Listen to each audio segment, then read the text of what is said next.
Look at this place. This temple was not built by Ramesses the Great. It was not ordered by Thutmose III. It was not designed by any of the names you were taught in school. This temple, one of the most breathtaking structures in the ancient world, was built by a man whose name most people cannot even pronounce. Mentuhotep II. He ruled Egypt for over 50 years. He fought and won one of the most brutal civil wars in the country's history. He reunified a nation that had been torn in half for a century. He built an empire that stretched from Nubia in the south to the Sinai in the east. He redefined what it meant to be pharaoh. And yet, ask most people to name a great pharaoh of Egypt, and they will tell you Ramesses, or Tutankhamun, or Cleopatra, Mentuhotep II. Silence. That silence is not an accident. It is a story of its own. And today, we are telling both stories.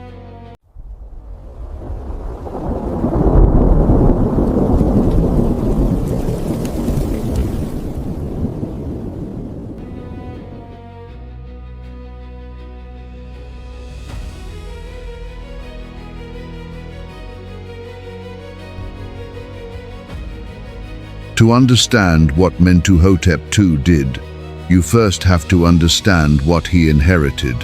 And what he inherited was a wreck.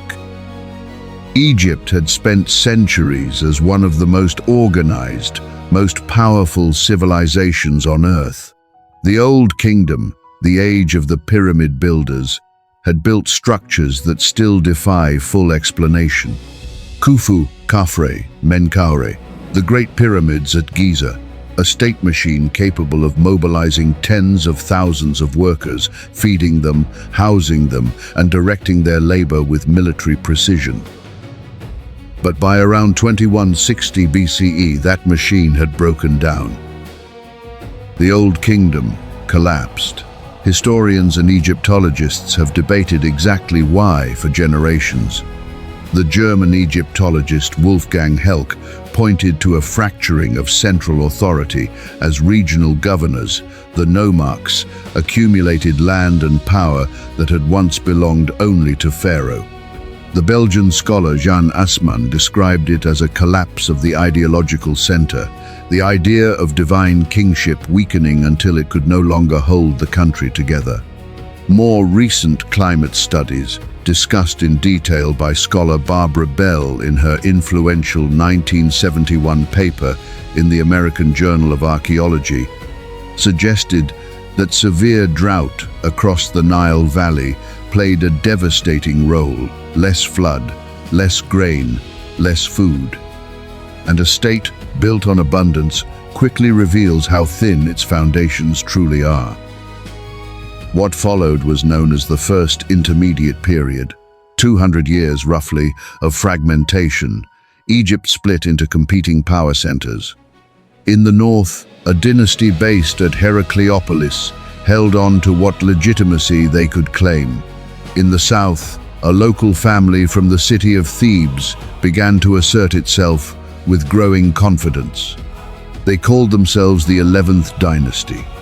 Their city sat on the west bank of the Nile in Upper Egypt, and their power was growing. The Thebans and the Heracleopolitans were not just political rivals, they were enemies, and the boundary between them was not just a line on a map, it was a killing ground. The English Egyptologist Sir Alan Gardiner, in his foundational work Egypt of the Pharaohs, published in 1961, described this period as one of genuine suffering for ordinary Egyptians. Nomarchs fought each other for territory, trade routes collapsed, the irrigation networks that fed the population fell into disrepair. This was not a polite disagreement between noble houses. This was a country tearing itself apart. Into this world, around 2055 BCE, a king came to power in Thebes who had something none of his predecessors quite managed to hold on to. He had patience, he had vision, and he had a will to fight that did not break. His name was Nebuchadnezzar Mentuhotep II.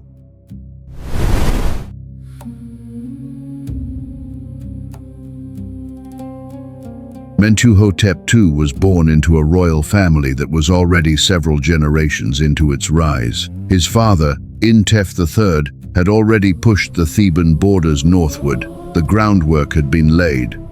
But laying groundwork is not the same as finishing the building. That would fall to the sun. We know his face. Not perfectly, not the way we might wish, but enough. Archaeologists have recovered several statues of him.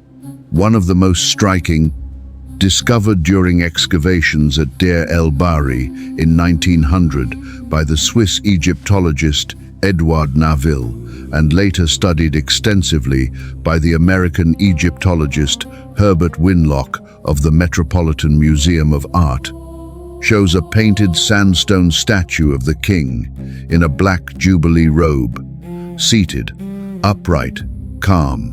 His skin is painted black, not brown, black. That matters, and we will return to it.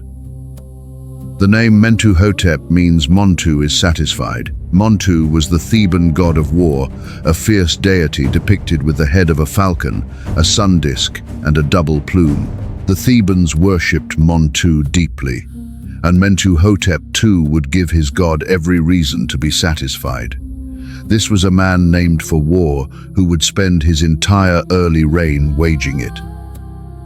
What we know of his character is pieced together from inscription, art, and archaeology. The British Egyptologist John Coleman Darnell, in his excavations in the desert roads of the Theban region, found evidence of royal activity stretching far into the hinterland, suggesting a king who was not content to sit in a palace and send orders. This was a man who moved, who oversaw, who was present. His reign is traditionally divided into several phases.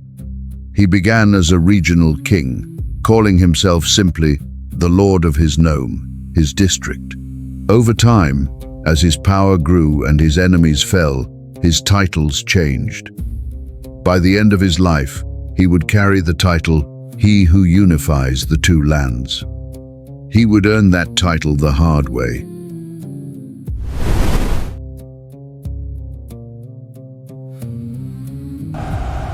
The war did not begin cleanly. Wars rarely do. The Heracleopolitan kings of the north had their own alliances, their own networks of loyal nomarchs. And for years, the contest between north and south was a back and forth, neither side able to land the decisive blow. But sometime around 2040 BCE, something shifted. The Theban forces pushed hard, moved fast, and did not stop. The decisive episode that survives in the record is brutal. Archaeologists working at Deir el-Bahri, including Herbert Winlock during his Metropolitan Museum, excavations between 1921 and 1931 discovered a mass burial. 60 soldiers, all of them killed in battle, wrapped in linen, buried with honor, their wounds still visible on their bones, arrow wounds, blunt trauma, slashing wounds from blades. These men had died fighting for Mentuhotep II. Winlock named them the slain soldiers of Mentuhotep. His account of the excavation and analysis, published through the Metropolitan Museum, remains one of the most vivid windows into the human cost of this reunification war. These were not faceless statistics.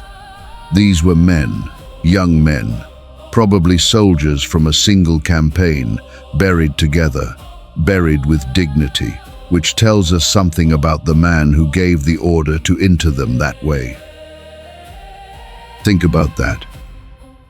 In the middle of a war, in the middle of a campaign, Mentuhotep stopped. He buried his dead. He honored them. That is not the act of a man indifferent to the people who fought for him. The war ended. The north fell. The Heracleopolitan line was broken. Egypt, after roughly 100 years of division, was one country again, one pharaoh, one Nile, one people. The year, by most Egyptological estimates, was around 2055 to 2040 BCE, a window of dates still debated by scholars. The Egyptologist Jürgen von Beckerath, in his chronological work on Egyptian history published through the Deutsches Archäologisches Institut, placed the reunification at approximately 2055 BCE. Others argue for slightly later dates. The exact year matters less than the fact itself. Egypt was whole again.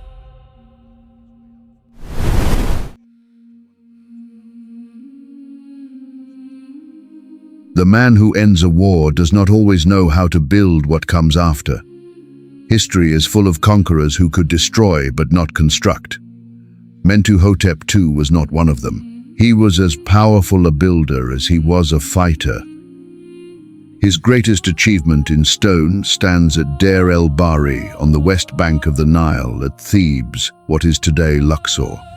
His mortuary temple, known to Egyptologists as Jeza Akhet, meaning sacred are the horizons, was a structure unlike anything that had come before it. The temple was built in terraces cut into the face of the Theban cliffs. Colonnaded walkways ran across the lower levels. A central structure rose above them. Trees were planted in deep shafts, dug into the rock to create a garden courtyard in a desert setting. The Egyptologist Dieter Arnold, in his authoritative 1974 study of the temple published through the Deutsches Archäologisches Institut in Cairo, described it as one of the most conceptually original mortuary complexes in all of Egyptian history. It did not copy what came before. It invented something new. And 300 years later, the great Queen Hatshepsut would build her own mortuary temple directly beside it, using its terrace structure as her inspiration. The most celebrated female pharaoh in history looked at what Mentuhotep II had built and said, "I want that, here, next to him." That is a legacy. When greatness copies you, you were already great. But Deir el-Bahri was not the only thing he built.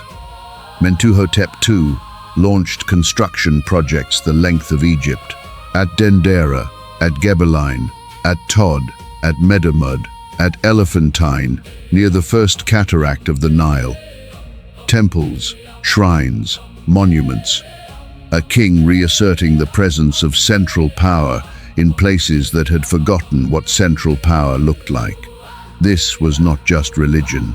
This was politics, written in stone.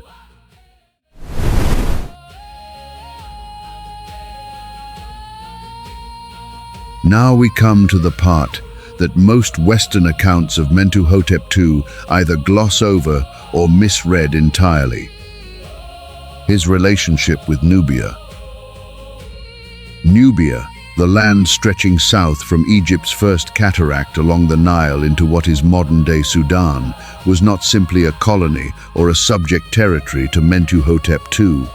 The relationship between Egypt and Nubia in this period was far older, far more complex, and far more mutual than the word conquest can carry. The Egyptologist Bruce Trigger, in his landmark work Nubia Under the Pharaohs, published in 1976, argued that the populations of Upper Egypt and Lower Nubia shared deep cultural continuities going back thousands of years before any political boundary existed. The A group and C group cultures of ancient Nubia were not peripheral peoples watching Egypt from a distance. They were part of the same Nile world, with their own sophisticated artistic traditions, burial practices, and political structures. Mentuhotep II conducted military campaigns into Nubia, yes, His rock inscriptions at the site of Shat el-Rigel in Upper Egypt, analyzed by the Egyptologist Luc Gabolde, show the king with Nubian military leaders paying tribute or participating in royal ceremony. The exact nature of those interactions is still being debated. Were these subjugated peoples, or were they Nubian military allies and specialists incorporated into the Egyptian state machine? What is not debated is this. Nubian soldiers fought in Mentuhotep's army. Nubian women were among his queens. The physical remains of the women buried in royal tombs at Deir el-Bahri, studied by the physical anthropologist Warren Dawson and later by more recent forensic teams, show skeletal morphology consistent with both Egyptian and Nubian populations. His court was not a monoculture, it was a Nile Valley world. And now, the statue.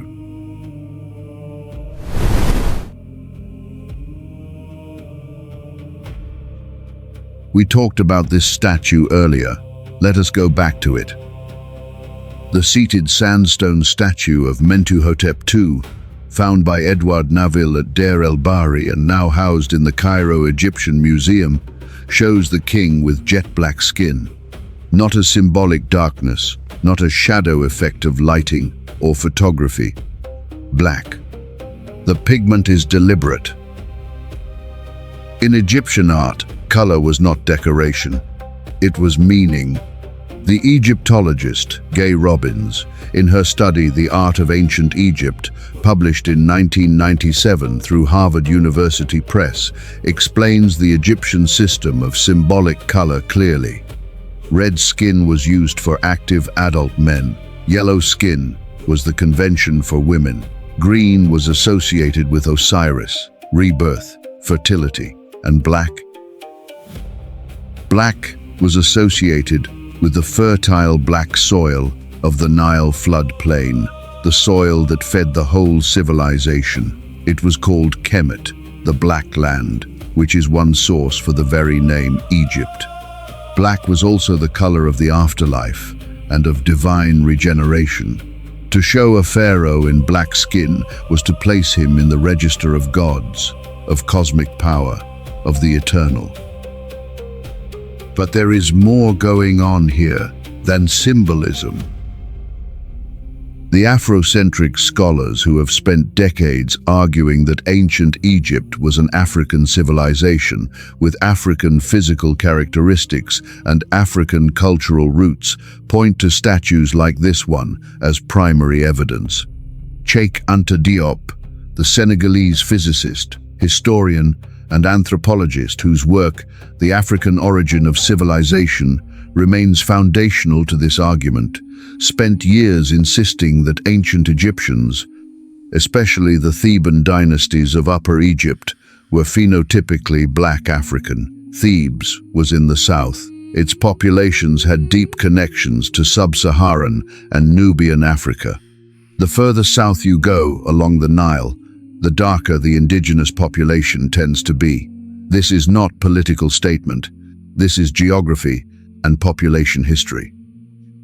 The Egyptologist Frank Yurko published a controversial 1989 study in Biblical Archaeology Review, examining ancient Egyptian wall paintings and concluding that Egyptians painted themselves with varying skin tones depending on region and period, with Upper Egyptians and Nubians often depicted with darker pigmentation. This remains a contested area. But the statue of Mentuhotep II does not require scholarly debate to be seen. You can see it yourself, a pharaoh, black skin, sitting in the seat of unified Egypt. Whatever the full academic argument resolves, one fact remains.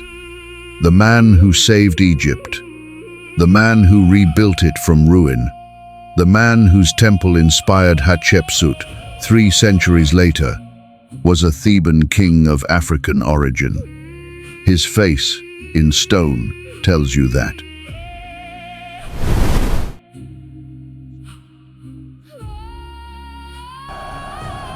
War and building were not the only tools Mentuhotep II wielded. He sent expeditions east into the Sinai to extract turquoise and copper, into the eastern desert to reach the Red Sea coast and trade routes beyond. South toward Punt, the mysterious land that Egyptians considered the original home of their gods, a place of incense, ebony, gold, and exotic animals. The exact location of Punt remains debated, with candidates ranging from the Horn of Africa to the coastal regions of Sudan and Eritrea.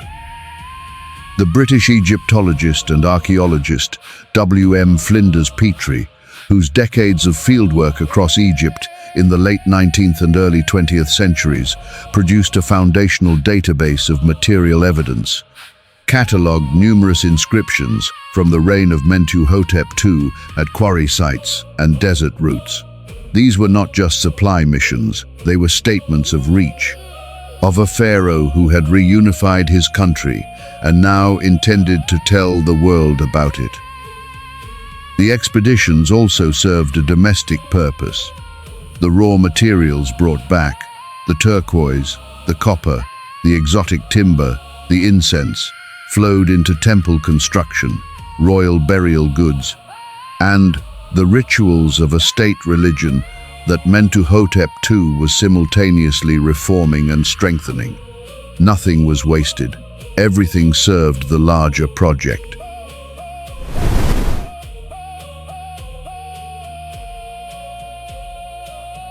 Mentuhotep II did not just reunify Egypt politically. He reorganized Egypt spiritually. The first intermediate period had fractured not only the political structure of the country, but its religious one. Without a strong central state, the local cults of different regions had grown in various directions, each nomarch sponsoring his own version of divine authority. Mentuhotep II brought that back under control. His particular focus was the elevation of the god Amun at Karnak, the site that would eventually become one of the largest temple complexes ever built by human hands. Mentuhotep II was among the earliest pharaohs to leave a significant religious footprint. The Egyptologist Lanny Bell, in his studies of the Karnak precinct, pointed to the 11th dynasty as foundational in the theological groundwork that later New Kingdom pharaohs would build upon. The rise of Amun as the king of gods, which would define Egyptian religion for over 1,000 years after Mentuhotep's death, has its earliest serious institutional roots in this period. He also invested heavily in the cult of Osiris, the god of death and resurrection. His own mortuary temple at Deir el-Bahri was designed as a place of ongoing ritual, where the king's spirit would be fed and honored indefinitely. The architect of that temple understood something important. Death, properly managed, is also a form of power. A pharaoh who could guarantee his own eternal life could guarantee the stability of the cosmos. That was not arrogance. In Egyptian thinking, it was responsibility.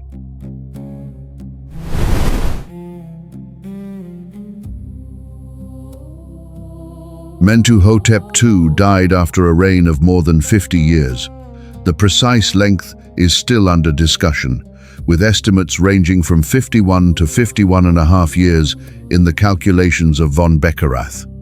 The Middle Kingdom that he began would produce some of Egypt's most accomplished rulers: Senwosret I, Senwosret III, Amenemhat III.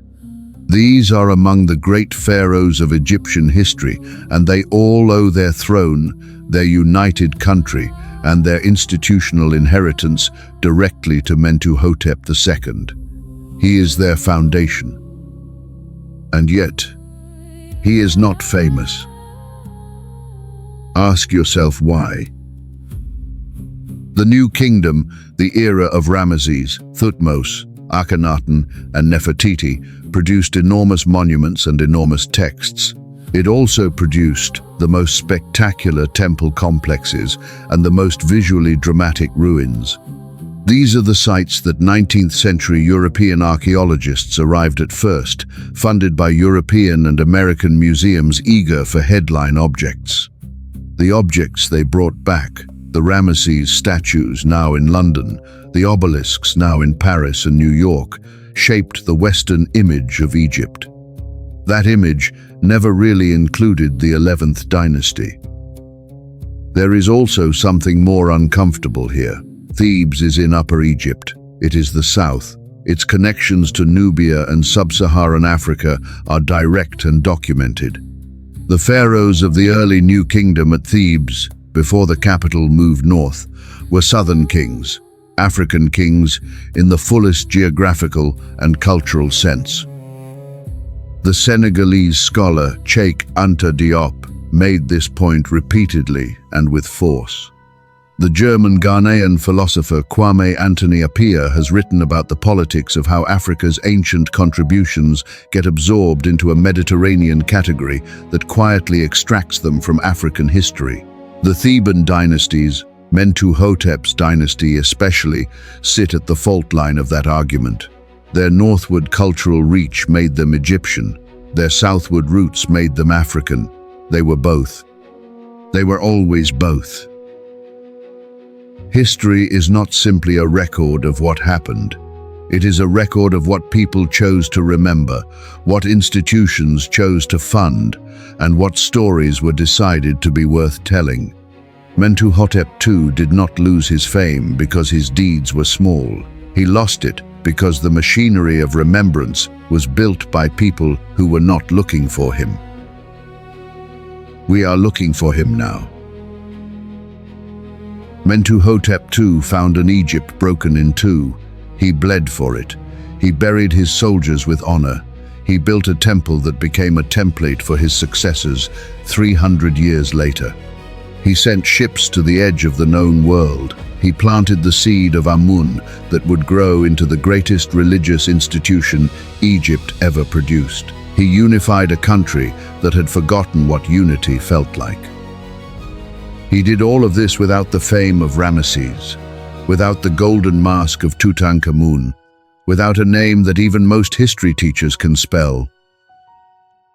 But his temple still stands in the Theban cliffs. His statue still sits in the Cairo Museum. His black-painted face looks out at you across 4,000 years of silence and says, "I was here, I did this, and Egypt was never the same after me."